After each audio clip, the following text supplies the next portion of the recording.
لو عامل إعلان ممول وما نجحش، اوعى توقفه فورا. هقول لك ليه. أكبر غلطة الناس بتقع فيها إن هم لما يعملوا إعلان ممول ويلاقوه مش جايب نتائج بيوقفوه فورا، من غير ما يحللوا سبب إن الإعلان ده مش ناجح، من غير ما يعيدوا استهداف من أول وجديد. فلو لقيت إن الإعلان الممول بتاعك مش شغال، اسأل نفسك 3 أسئلة وجاوب عليهم. أول سؤال: هل المحتوى اللي أنت بتقدمه يجذب المشاهد ولا لأ؟ تاني سؤال: هل الاستهداف اللي انت عامله مظبوط على الفئة المستهدفة اللي انت عايزها ولا لأ؟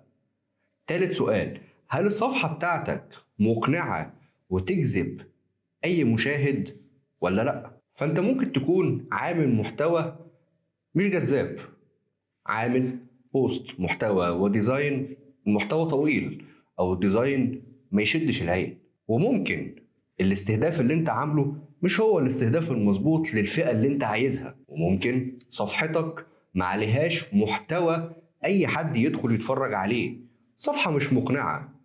ممكن تكون اخر بوست انت منزله على صفحة من شهر او من شهرين، فالعميل اوتوماتيك هيعتقد ان الصفحة دي مش شغالة. عشان كده دايما بننصح لما تلاقي الاعلان بتاعك مش شغال، بيصرف ومفيش نتيجة، اقف مع نفسك قبل ما تاخد قرار ان انت توقف الحملة الاعلانية.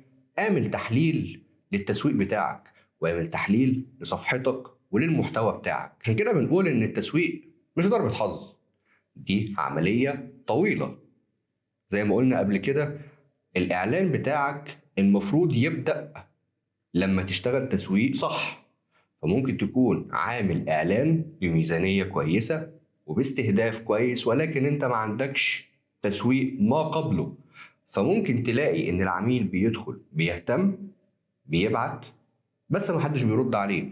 فتلاقي إن الإعلان بيصرف وبيجيب رسايل ولكن مفيش نتائج. الصح إن أنت قبل ما توقف الحملة تعمل تحليل، تعمل إعادة استهداف، تغير الاستراتيجية أو المحتوى اللي أنت شغال بيها. فقبل ما تقول إن الإعلان فشل، اسأل نفسك: هل أنت عملت تحليل للتسويق بتاعك صح ولا لأ؟